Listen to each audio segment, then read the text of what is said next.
What Interchange has done is brought in resources. Interchange offered me the opportunity to bring artists into my classroom. Oftentimes, with arts programs, teachers are brought in. It's like Mary Poppins flies into the room with her little umbrella and dumps down, does her little thing, and leaves. I met Miss Turner in a meeting I was invited to where our job, we were told as artists, was just to listen to what the teachers wanted. I had my lesson plans, I had my objectives, what I wanted the children to learn, but just getting from point A to point B, I didn't have, I wasn't equipped for that. She said, my dream is to do a project where we use drama and we use poetry and we use music to bring the civil rights movement alive for my kids so they understand where they've come from. And then we had to narrow it down. Well, what do you want them to learn about the civil rights movement? And I said, well, let's do the sit-ins. You have to leave. We do not serve colors. We came in every week. They brought in the audio, like I said, props. We used drama and we used music and we used the poetry of Langston Hughes and the speeches of Martin Luther King. The creative aspect teaches the whole child. They're motivated and they're just bubbling, like I said, with excitement.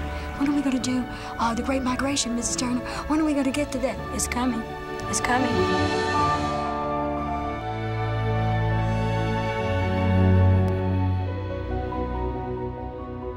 Last winter and spring, I worked over at Mann with ESL, English as their second language. And the teacher at first, she thought we were nuts. How are they going to do poetry? They'd have trouble asking for a hallway pass. Some of the teachers said they had never heard them speak yet when we first started. And by reading poetry and acting it out, doing creative movement, and to be able to stand there with this microphone, the little tiny voices, was just remarkable because it gave them such a sense of empowerment. They caught on very quickly that they can express themselves and that they can paint pictures, and most of all, that they can put their heart and emotions and questions about the world into that writing.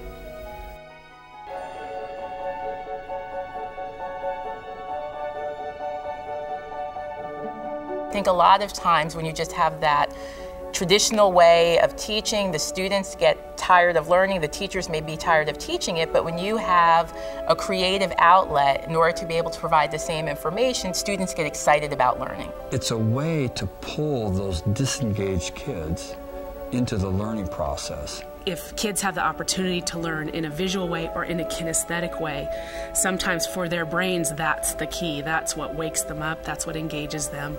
Children are engaged.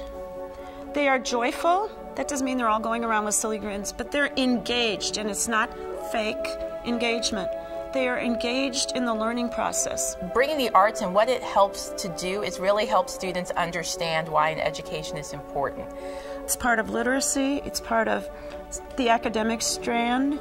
Sometimes a teacher will say to me, I didn't know that child knew how to write, or they'll say that they didn't even know the child was capable of those types of thoughts. The children are constantly getting positive feedback about their abilities, their capabilities, and then who they are right now at the moment. They see themselves, I'm worth something, I'm somebody, and I'm smart. They see themselves as being smart. As we bring all of our talents and resources and knowledge together, we can support the learning that's going on in the classroom. There's a whole new way of teaching and learning that spreads. There's such a need. We've got to do something on site because a lot of the schools don't have the facilities, and we need to expand this program. What would that do for this community? What would that do for St. Louis? What we're really after is a complete revolution in the public schools, and that's what I want to be a part of.